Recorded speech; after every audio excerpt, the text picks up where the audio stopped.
Dios te bendiga, gracias por estar ahí. Saludo para todos. Pues estamos ya llegando a la primera semana. Bueno, faltan 2 días para la primera semana de nuestro ayuno de Daniel. Sí, yo me imagino que toda la iglesia está ayunando, ¿verdad?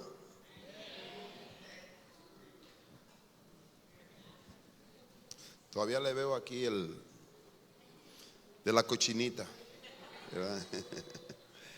No, pero creo que hay un grupo que está ayunando y bueno, gracias a Dios, creemos que es un buen tiempo. Creo que Dios nos está formando, creo que el Señor está haciendo algo en nuestros espíritus. Muchas veces nosotros no nos damos cuenta, no percibimos de una vez, sin embargo Dios sigue haciendo algo en nuestra vida. Entonces yo les animo a que sigamos en nuestro ayuno, tiene propósito, hemos hablado bastante del tema del ayuno, entonces yo les animo a que continuemos animados, fortalecidos, vamos por más, siempre conviene, nos estamos preparando para atravesar el año 2025 en victoria, en conquista de parte del Señor para nuestra vida, amén. Yo quiero aprovechar antes de entregar el mensaje igual, tenemos el evento el 25 de febrero de la fiesta caribeña y estamos haciendo todos los preparativos, hemos seguido trabajando y armando. Entonces quiero recordarles que para el día sábado queremos ir con un grupo de hombres para seguir preparando, acomodando todas las cosas. Ya llevamos unas máquinas, una cosa, hicieron un poquito ahí de arreglar. Sin embargo, falta muchas cosas porque hace falta detalles. Entonces, queremos ir el sábado. Igual queremos aprovechar para, esta vez no vamos a hacer lo que hicimos la otra vez, que hicimos carnitas y demás. Esta vez vamos a hacer, vamos a llevar a preparar ensaladas, frutas y verduras. Yo creo que se van a alegrar. Creo que va a ser bueno, la verdad que vale la pena. De hecho, usted se está desintoxicando de todo eso, ¿verdad? Entonces, créame que vale la pena. Entonces, nos vamos a poner de acuerdo. Al final se puede acercar con Ernesto para que sepamos que usted va a ir y nos vamos a poner de acuerdo para llevar allá a tirar. Mira, usted va a poder comer toda la fruta y si no, allá hay muchas ramas, ¿verdad? Pero allá vamos a comer bien, la vamos a pasar muy bien y vamos a seguir preparándonos para nuestra actividad de la fiesta caribeña. Ya nuestros invitados están todos confirmados, ya tenemos todo listo para que ellos vengan. Entonces solamente hace falta que usted comience a tomar esto como parte de, esto es parte de la casa, parte de la iglesia. Esto no es para un grupito, esto es para la congregación. Invite personas, prepárese para personas. De hecho, el martes mi esposa estuvo hablando de cómo ganar personas. El otro martes yo di también. Mi esposa va a continuar con una parte que le faltó el próximo martes para seguirnos preparando cómo evangelizar, cómo predicar, cómo transmitir el mensaje a alguien más. Este evento es un evento de convivio, porque vamos a convivir, pero también es evangelístico. Dar el mensaje para que la gente reciba a Jesucristo en su corazón, para que sean salvos. Toda persona que muere sin Cristo en su corazón se pierde, ¿verdad? Pero toda persona que muere con Cristo en el corazón será resucitada y será levantada para vida eterna. Y ese es el trabajo de nosotros como congregación, preparar la generación que nos corresponde, que es esta. Amén. Entonces ahí lo tiene en mente. Quiero entrar en el mensaje que he sentido que el Señor, creo que Dios ha puesto en mi corazón para compartirte, que creo que será de mucha bendición. Quiero que me acompañen en 1 de Pedro capítulo 2, versículo 9 y versículo 10. Empezamos por ahí. 1 de Pedro 2, 9. Dice 2:9. Dice, mas vosotros sois linaje escogido, real sacerdocio. Oiga bien, real ¿qué? Sacerdocio, nación santa, pueblo adquirido por Dios. Nosotros somos un pueblo adquirido por Dios a través de Jesucristo, para que anunciéis. Somos nosotros una nación santa, somos un reino de sacerdote para anunciar las virtudes de aquel que os llamó de las tinieblas, porque estamos en las tinieblas, dice, a su luz admirable. Somos trasladados de las tinieblas a la luz. Dice, vosotros que en otro tiempo no erais pueblo, dice, pero ahora, que ahora soy pueblo de Dios. que en otro tiempo no habíais alcanzado misericordia, pero ahora habéis alcanzado misericordia. Padre, te damos gracias por esta noche. Te pedimos, Espíritu Santo, tu gracia, tu favor y tu denuedo para entregar el mensaje que creo que tú has puesto en mi corazón. Te necesito, Espíritu Santo. Yo no pudiera hacer absolutamente nada si no fuera tú en mí. Oro porque todos los que estamos aquí, como los que están conectados en internet, puedan ser ministrados con esta palabra que tú tienes para este día. En el nombre de Jesús, amén y amén. Aquí nosotros vemos, yo al meditar en 1 de Pedro capítulo 2, habla de que nosotros somos real sacerdocio. Y habla de que somos una nación santa. Y habla que somos un pueblo de Dios, adquirido por Dios. Son varios puntos que es importante que yo tome en cuenta. La iglesia hoy en día es el pueblo de Dios. La iglesia hoy en día somos los sacerdotes de Dios en la tierra. ¿Qué hace un sacerdote? Un sacerdote lo que hace es que reconcilia al mundo con Dios. El sacerdote representa a Dios, la iglesia representa a Dios. Somos una nación santa como modelo de todas las naciones para que conozcan a Dios y para que ellos sean inspirados en santidad en el Señor. Pero yo quiero centrarme hoy en el tema del sacerdocio. Tú y yo somos sacerdotes. ¿Qué hace un sacerdote? ¿Cuáles son las responsabilidades de un sacerdote de Dios? Que eso es importante que nosotros prestemos atención a esos detalles. Porque muchas veces nosotros recibimos a Cristo, pero no sentimos que tenemos cierto tipo de responsabilidades para cumplir nuestra asignación como hijo de Dios y sacerdote de Dios. Amén. Entonces yo quiero hablarte en este día, en esta noche, de este punto con referente a lo que el apóstol Pablo escribe en Pedro escribe en 1 de Pedro capítulo 2 versículo 9 al 10. Sacerdotes, somos sacerdotes de Dios. Y quiero hablar un poquito con referente a qué hace un sacerdote, ¿verdad? ¿Cuáles son parte de la responsabilidad de un sacerdote? De cosas que se han perdido. Y como eso se ha perdido, sufrimos consecuencias por la falta del trabajo de nosotros como ministros y sacerdotes del reino de los cielos aquí en la tierra.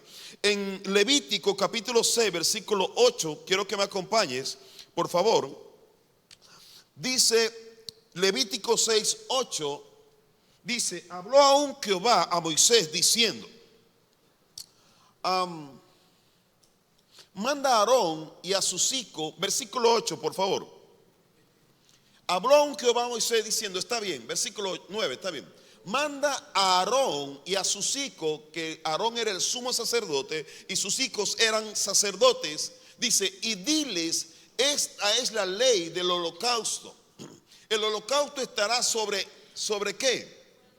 Sobre el fuego encendido sobre el altar toda la noche hasta la mañana. El fuego del altar arderá en él. Dice, y el sacerdote se pondrá sus vestiduras de lino y vestirá calzoncillos de lino sobre su cuerpo, y cuando el fuego hubiere consumido el holocausto, apartará él la ceniza de sobre el altar y las pondrá junto al altar. Después se quitará sus vestiduras y se pondrá otra ropa y sacará la ceniza fuera del campamento a un lugar limpio. Y el fuego, está aquí. Y el fuego encendido sobre el altar, ¿qué? No se apagará, dice, sino que el sacerdote pondrá en él, ¿qué? Leña, cuando cada mañana, y acomodará el holocausto sobre él y quemará sobre él las grosuras de los sacrificios de paz. Versículo 13, y el fuego arderá como continuamente en el altar, no se apagará. Esta es parte de la asignación de un sacerdote. Cuando yo vengo a los pies de Cristo, Él me hace a mí un real sacerdocio. Esto es parte de mi asignación. Entonces, el fuego en el altar no se debe de apagar, porque de repente yo estoy encendido un día, porque vine en un domingo que el pastor tenía fuego, o fui a un encuentro y vino un fuego y me llenó y comienzo a tener una experiencia gloriosa, pero de repente mi fuego se apaga. el fuego en el altar se apaga. Ya yo no busco el altar del Señor. Yo pienso que alguien tiene que encenderme. De hecho, normalmente la gente tiene la idea de que el pastor debe de encenderlo todos los domingos, de que el pastor tiene que encenderlo todos los martes y todos los jueves. Y si ya no está encendido, es que lo que pasa es que la iglesia ya no tiene fuego. En la iglesia hay un problema, algo está pasando en la iglesia y no entendemos que nosotros tenemos que tener nuestro altar encendido. La responsabilidad del altar encendido es de cada sacerdote. En una casa, imagínate que tú en tu casa, tú quieras que el altar, que el pastor vaya a tu casa a encenderte tu altar. Hey, ¿están aquí? Mire, cuando el altar no está encendido, se pone frío la casa. Se pone tenso porque no hay fuego en el altar. No se está atendiendo. Ahora, ¿por qué se enciende el fuego en el altar? Es una forma de honrar a Dios. Cuando el altar está encendido, está hablando de sacrificio. Está entregando un sacrificio para honrar a Dios. Eso es lo que hace que te mantenga conectado con Dios. Cerca, de hecho el altar, en el tabernáculo estaba el lugar santísimo donde estaba el arca del pacto. Tenía que haber constantemente ese sacrificio. Todos nosotros necesitamos, cuando una persona descuida, oiga bien, el altar del sacrificio, comienza a venir una caída espiritual en su vida y comienza a regresar a ser controlado por el reino de las tinieblas. No importa que sea cristiano de muchos años, si usted descuida el altar, usted va a ser una víctima de las tinieblas. Si usted descuida su asignación, el diablo va a volver a controlar tu vida. Entonces yo necesito hacerme responsable que mi altar permanezca encendido. Te quiero decir algo. El pueblo de Israel empezó a hacer el ejercicio porque Moisés le habló y le dijo: tienen que encender el altar. No se debe de apagar el fuego. Y para que no se apague el fuego tenía que haber leña todos los días. Había que llevar leña. Leña. Y sacar la ceniza y meter nueva leña. Y encender el fuego. Esa fue la instrucción de parte de Dios para todo el pueblo. Pero ¿qué cree? Que el pueblo, cuando recibió la promesa, cuando el pueblo recibió la tierra prometida, el pueblo, ¿sabe qué hizo con el altar? Abandonó el altar. Y cuando el pueblo abandonó el altar, ¿sabe qué abandonó también? El arca del pacto, que representa la presencia de Dios. Nosotros muchas veces descuidamos la presencia de Dios en nuestra vida. Y cuando tú descuidas la presencia de Dios en tu vida, eso quiere decir que tú vives de manera independiente, que ya tú obtuviste lo que tú querías. Ya yo quería esto, ya yo lo obtuve, ya yo no necesito a Dios. El pueblo de Dios hizo eso, usó a Dios.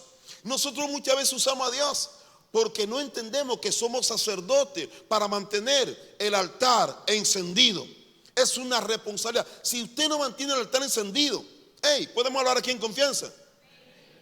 Toda persona que no mantiene el altar encendido simplemente usa a Dios cuando tiene problemas. Toda persona que no cuida la relación con Dios solamente está esperando cada vez que tiene un problema. Ahora sí puedo prender mi veladora. Y cuando tengo lo que quiero, me olvido otra vez. Y de repente, ¿sabe qué pasa? ¿Sabe por qué razón se perdió el arca del pacto en el pueblo de Israel? Porque ellos se descuidaron del arca. Yo no sé cuántos de ustedes de repente se le olvidó su Biblia. De repente se nos olvida la Biblia, ya no sé dónde la dejé. Pero te das cuenta que se te perdió la Biblia hace un año.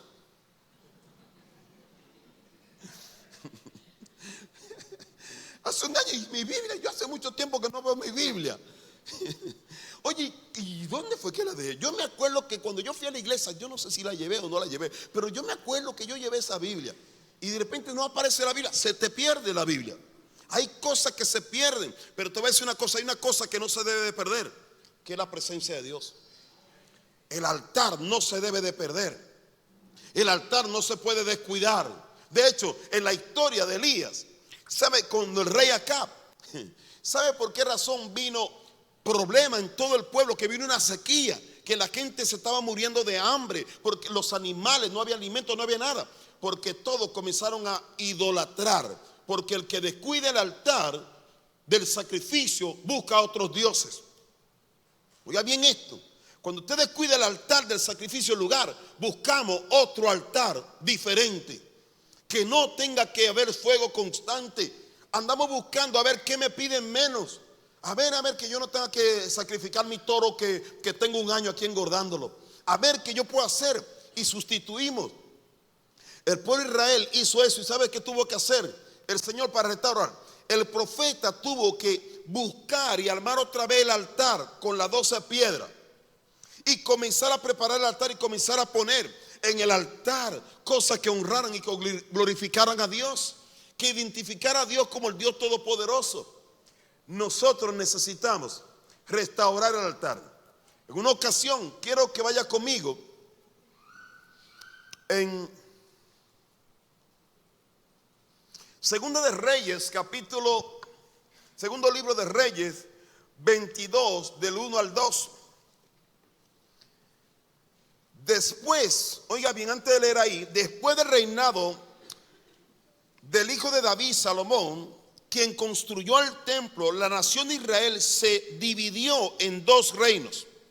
El reino del norte fue conocido como Israel y el reino del sur fue conocido como Judá.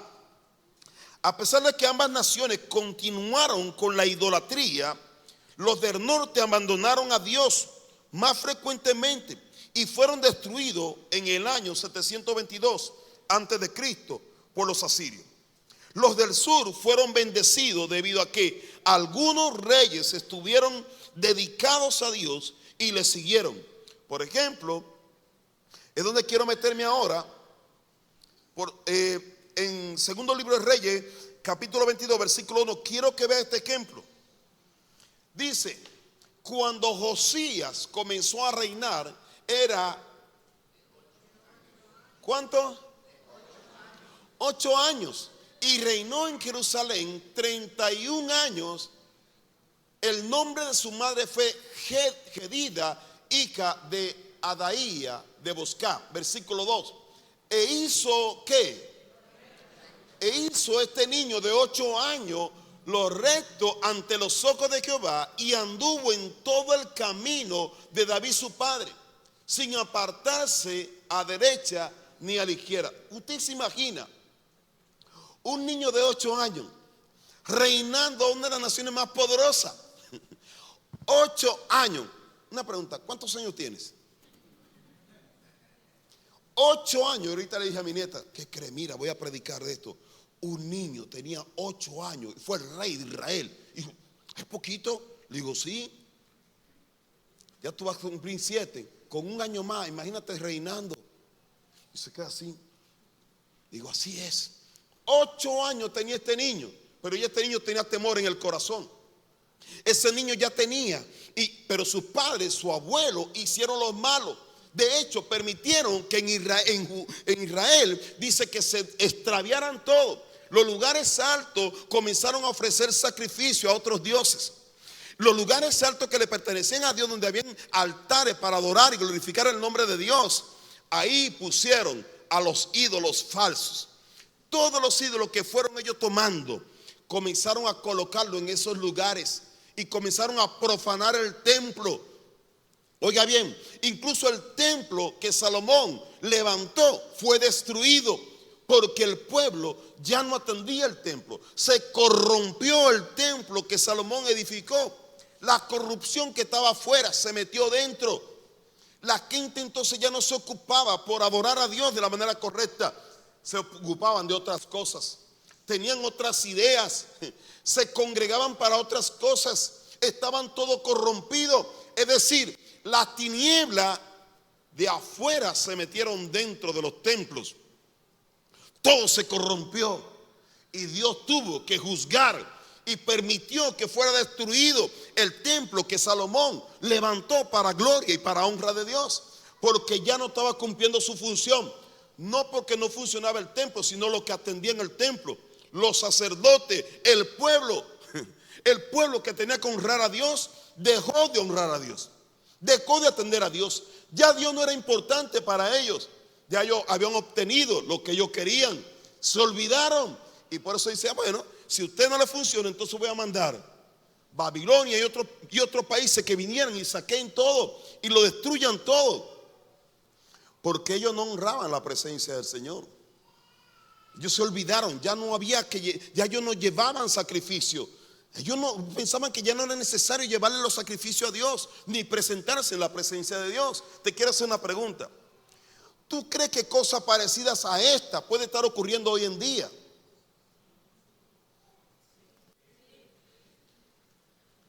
Se fueron. Hoy en día de repente nos olvidamos que el fuego debe de estar encendido en el altar. Hoy nos olvidamos porque hoy elegimos otras cosas. De repente ya no me importa mucho. Pero te quiero decir algo, la clave de todo esto es que el altar permanezca encendido. El altar de cada sacerdote debe de estar encendido. Si el altar no está encendido, tiene que ver contigo y conmigo. Entonces la consecuencia o lo que sufrimos en nuestras ciudades tiene que ver con usted y conmigo. Hey, lo que ocurre en nuestras naciones tiene que ver con usted y conmigo, no con Dios. Porque nosotros hemos abandonado los principios, lo que ya Dios mandó a que se hiciera. De repente viene alguien, tiene una mejor idea. Ya no necesita. Ya eso no hay que hacer.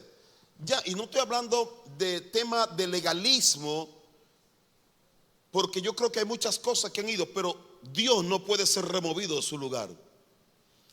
Hoy Dios tiene sacerdote. Por generación en generación Dios va levantando sacerdotes. Y hay sacerdotes buenos y sacerdotes malos. Hay reyes buenos y reyes malos. Pero qué bendita gloria cuando aparece alguien que se interesa en encender el altar del sacrificio.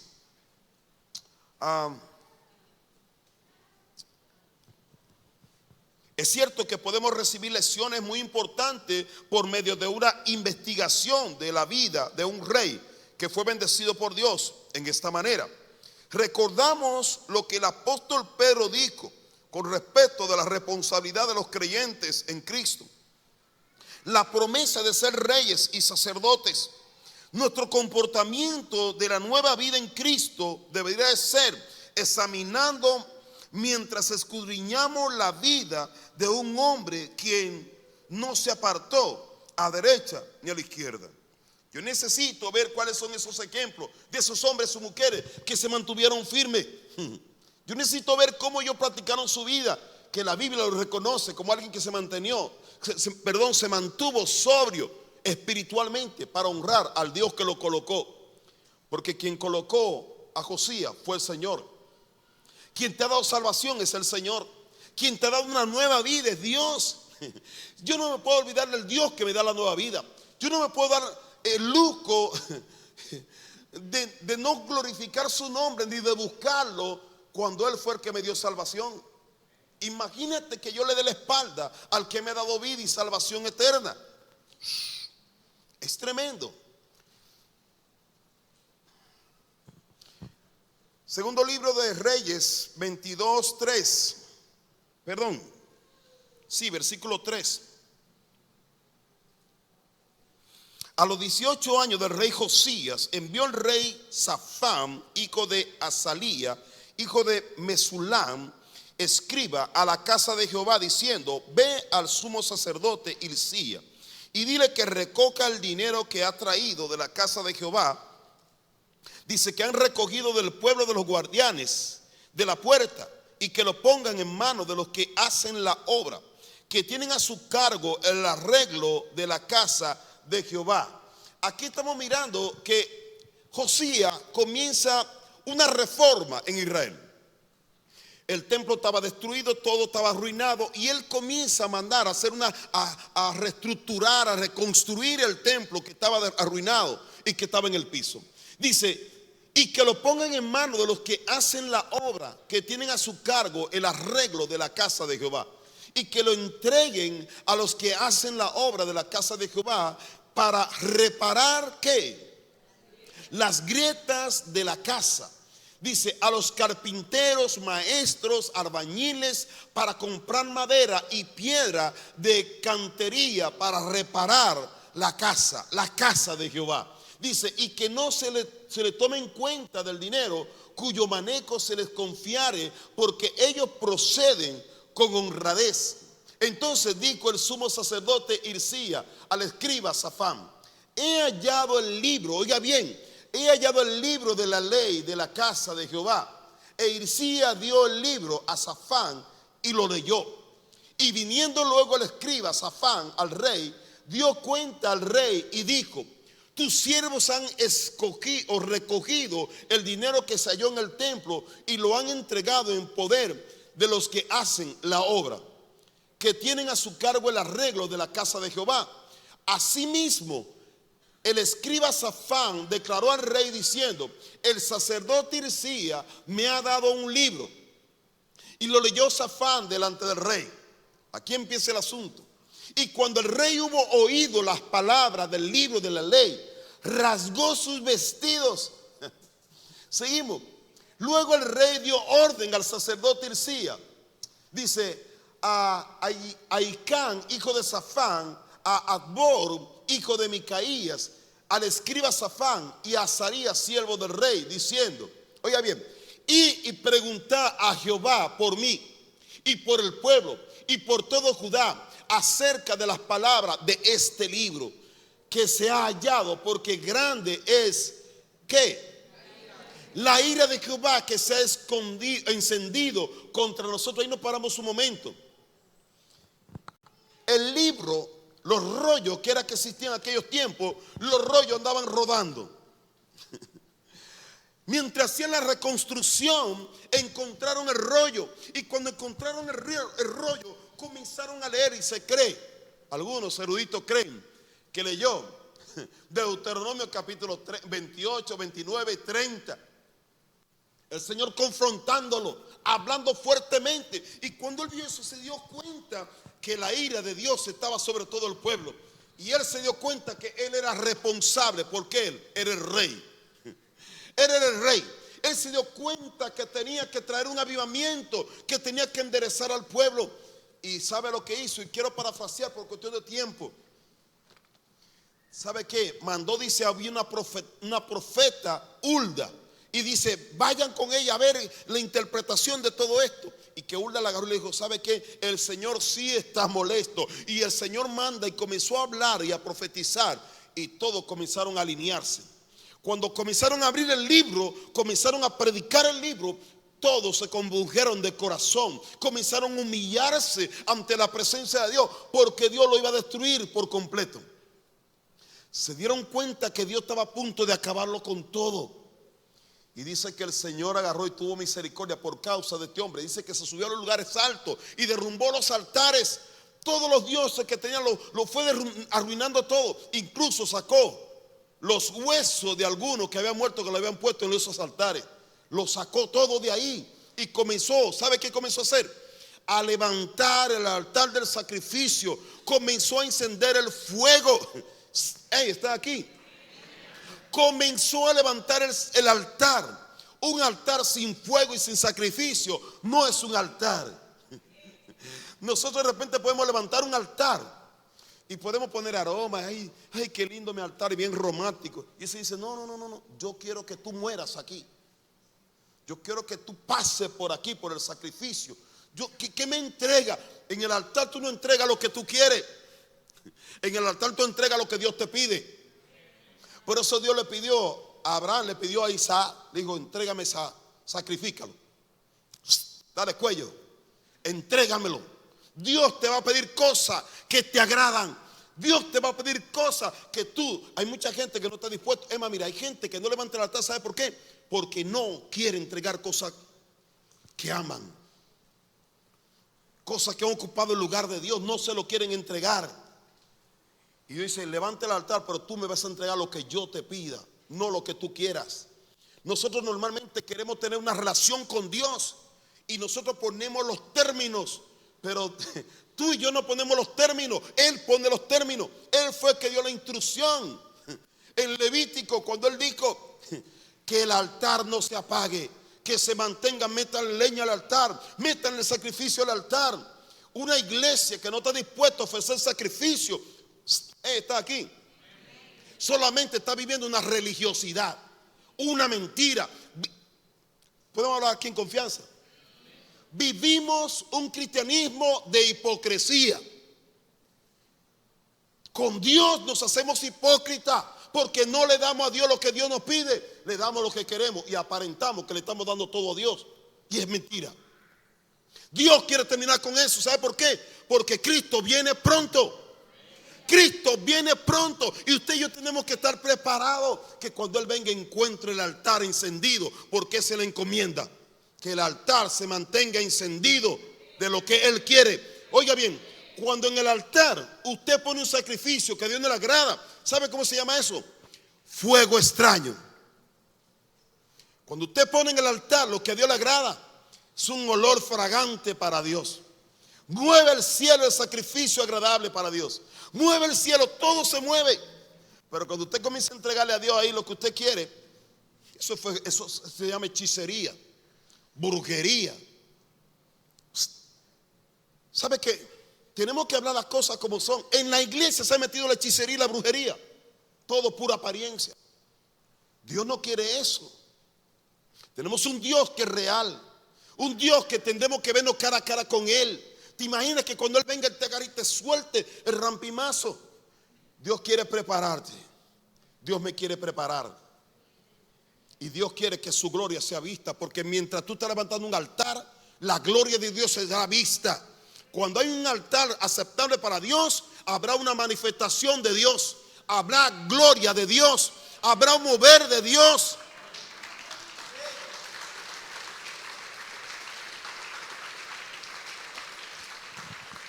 Si yo te pregunto a ti cuántos quieren ver la gloria de Dios, todos quisiéramos ver la gloria de Dios. Todos queremos ver señales, milagros y prodigios. Todos queremos. Pero no estamos dispuestos a pagar el precio. Señor, Señor, queremos. Señor, y el Señor dice, yo también quiero. Pero lo que Él quiere nosotros muchas veces no lo damos. Entonces tenemos una estructura completamente equivocada, una teología completamente corrompida. Dios no participa con la corrupción. Dios no es manipulado por la corrupción. Con Dios es veraz, con Dios es con verdad. Si no, no prospera. Si el pueblo de Israel, que Dios lo formó y lo preparó, Dios lo trató y lo procesó, Dios va a seguir procesando a su propio pueblo. Si Dios trató a su pueblo cuando fueron tomados en cautiverio, ¿usted cree que usted y yo no vamos a pasar por ahí? Por supuesto. Si usted y yo no negamos a hacer lo que Dios nos pide, usted también vivirá su Babilonia. Y usted va a vivir como Él va a permitir que el diablo se meta y tome los tesoros. Y que tome a los príncipes de nuestras casas, nuestras princesas que son nuestras hijas. El diablo lo quiere. Él lo quiere. Eso es. Y de repente nosotros decimos, pero ¿y cómo mi princesita y mi princesito? ¿Y cómo? Lo que pasa es que nosotros hemos permitido que el altar se mantenga apagado. Entonces cuando el domingo yo predicaba, decía que el fuego que tenía Pablo fue lo que hizo que la serpiente no lo mate. El diablo no quiere saber del fuego. Y él quiere apagar tu fuego y el fuego del altar a través de engaño y de mentira, para que usted piense que no pasa nada. Sí pasa algo. Usted necesita encender el altar. Necesitamos encender el altar, iglesia. No podemos seguir viviendo en una comodidad. Dios es misericordioso. No pasa nada. Yo puedo vivir. No, iglesia. Sí pasa. Por eso este rey, este jovencito, agarró y mandó a todo el pueblo a ejecutar. Y vino un mover, una protección de parte de Dios. ¿Y sabe hasta cuándo se mantuvieron protegidos? Hasta que murió Josías. Cuando él murió, entonces vino todo el juicio de Dios. Porque yo me imagino que él como rey, él manda el edicto y todos se cuadraron y comenzaron a hacer todo. Pero cuando él no estaba, ya todo comenzó a hacer lo que le venía en gana. Nosotros muchas veces como cristianos, de hecho, podemos hablar aquí en confianza, ¿verdad? Cuando en una iglesia no hablan cosas como esta, hay gente que se va de la iglesia. Nos ofendemos fácilmente, nos sentimos fácilmente, porque queremos vivir un evangelio, un cristianismo diferente, light, cómodo, sin sacrificio. Y los cambiamos. Cambiamos nuestros dioses. Le quitamos el lugar de Dios y ponemos otros dioses. Los lugares altos colocamos otros dioses. Y ahí es cuando nos metemos en problemas con el Señor. Yo no necesito estar donde me hacen sentir bien. Yo necesito estar donde me ayuden a transformar, donde me hablan la verdad, para que yo crezca en fe, para que yo crezca honrando el nombre del Señor, para que yo sea un sacerdote que honre el nombre de mi Señor y de mi Rey. Eso es lo que Dios quiere hacer con usted y conmigo, familia. Estamos en tiempos cruciales donde la iglesia necesita operar, porque la iglesia tiene una asignación. La iglesia no es solamente para que yo esté bien cómodo, gracias. No, la iglesia tiene algo. Todos nosotros como iglesia mantenemos un altar encendido en Playa del Carmen, y Playa del Carmen conocerá la gloria de Dios. Todo Playa, si nosotros estamos encendidos como iglesia, ocupados en el altar. No, de hecho, el que no está ocupado en el altar está ocupado en otras cosas. En otras cosas que tienen que ver con chisme, con pleito, con división, con todo eso. Pero cuando tú estás atendiendo al altar, te mantiene ocupado, te mantiene produciendo, te mantiene honrando el nombre de Dios. Dios quiere que usted y yo lo hagamos, familia. Nos conviene a nosotros, todos nos conviene. Yo quiero ir segundo libro de Reyes 23, versículo 24. Segundo libro de Reyes, capítulo 23, 24.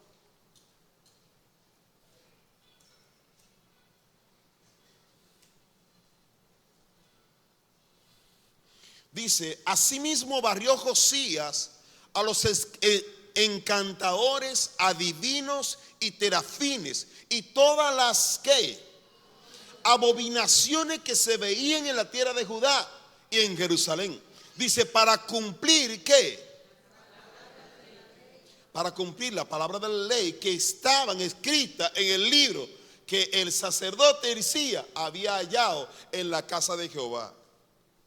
Él comenzó a quitar los adivinos, comenzó a quitar todo eso para que ahora fuera esto. No debería, otra cosa no debería de haber más que su palabra, su bendita palabra. Amén. Ok. Quiero que vaya a Deuteronomio capítulo 31, versículo 25.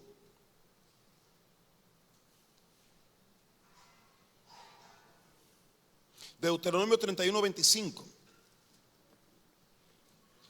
Si me ayudan en el piano, por favor. Voy a ir aterrizando aquí porque el tiempo se nos va. Dice: dio orden a Moisés a los levitas que llevaban el arca del pacto de Jehová, diciendo: tomad este libro de la ley y sí, está aquí. Dice: y ponedlo donde, al lado del arca del pacto de Jehová vuestro Dios, y esté allí por testigo contra ti. Ok, hasta ahí. La lectura de la ley entregado por Hilcías, el descubrimiento de Safán, el escriba, por medio de este fue mostrado y leído el libro de la ley, lo que Moisés había mandado de parte de Dios. Deuteronomio capítulo 30, vamos al 30, versículo 1. Deuteronomio 31, vamos a ver algunos versículos solamente, pero los que están escribiendo pueden escribir el capítulo 28, capítulo 29 y capítulo 30. Tarea para que lo leas. Deuteronomio 30 dice: sucederá que cuando hubieren venido sobre ti todas estas cosas, la bendición y la maldición que he puesto delante de ti, y te arrepintieres en medio de todas las naciones a donde te hubiere arrojado Jehová tu Dios, y te convirtieres a Jehová tu Dios, y ¿qué? Y obedecieres a su voz conforme a todo lo que yo te mando hoy, tú y tus hijos, con todo tu corazón y con toda tu alma, entonces Jehová hará, ¿qué? Volver a tus cautivos y tendrá misericordia de ti y volverá a recogerte de entre todos los pueblos a donde te hubiere esparcido Jehová tu Dios. Aun cuando tus desterrados estuvieren en la parte más lejana que hay debajo del cielo, he allí, de allí te recogerá Jehová tu Dios y de allá te tomará, dice el Señor. Escuchar la palabra de Dios leída en voz alta fue una experiencia emocional para el rey. Si esta era la única copia que existía o existente, entonces Josías estaba escuchando para validar todo lo que se le había enseñado por tradición oral. A él le habían hablado, dice que le hablaban, pero él no tenía la escritura. Hasta que cuando viene la escritura le confirma todo lo que le habían dicho. Porque él tenía temor porque le habían hablado antes. Pero cuando él escucha la escritura, entonces él agarra y dice: oh, aquí es donde él se quiebra como rey y se humilla en la presencia del Señor. Punto de reflexión para quienes han crecido en la iglesia. Si me ayudan por ahí, por favor, la plática. Para quienes han crecido en la iglesia y han leído la Biblia toda su vida, una lectura bíblica o una lectura pública de la Biblia o en un servicio de adoración tal vez parezca rutinaria. A veces puede que nosotros nos enfoquemos quizá en cómo leyó la persona, no estuvo bien, y nosotros comenzamos, ay, como que está hablando algo o no entiendo lo que dice, y comenzamos a juzgar y no prestamos atención que es la palabra de Dios. No prestamos atención que la palabra de Dios, la voluntad de Dios, que va a ayudar y va a enderezar tu vida y va a bendecir tu vida. Y nosotros no le damos tanta importancia. Por esa razón nosotros podemos tirar un libro como este y no leerlo, porque muchas veces no le damos tanta importancia. Pero deberíamos de darle importancia, porque de esto depende tu vida. De esto depende la bendición de tu vida, de la palabra de Dios, porque aquí está la promesa de Dios para ti. Esto es palabra. Ahora, yo sé que nosotros normalmente queremos ver de aquí las promesas buenas de Dios y elegimos esto sí, esto no, y no entendemos que, como dice en Timoteo, que dice que la palabra es útil para corregir, para instruir, pero vemos la parte donde nos anima y nos bendice, pero la parte de corrección, de confrontación, no nos gusta, la eliminamos. Y eso es lo que te perfecciona y te sana a ti y te libra. Nosotros necesitamos ser enseñables. Necesitamos tener la humildad para permitir que el Señor nos siga hablando a través de las personas indicadas o de la persona que el Señor elija para ministrar y compartirte la Biblia a ti. Eso te va a ayudar a ti y a mí. En segundo libro de Crónicas 34, 3 al 7. Segundo libro de Crónicas 34, 3.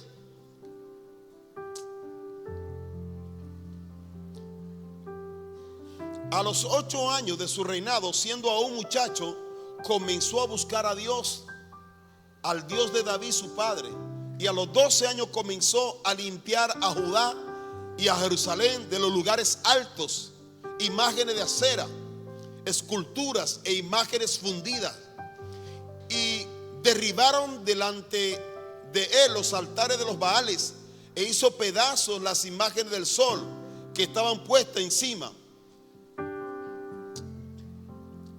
Despedazó también las imágenes de acera, las esculturas y estatuas fundidas. Dice, y las desmenuzó y esparció el polvo sobre los sepulcros de los que le habían ofrecido sacrificio.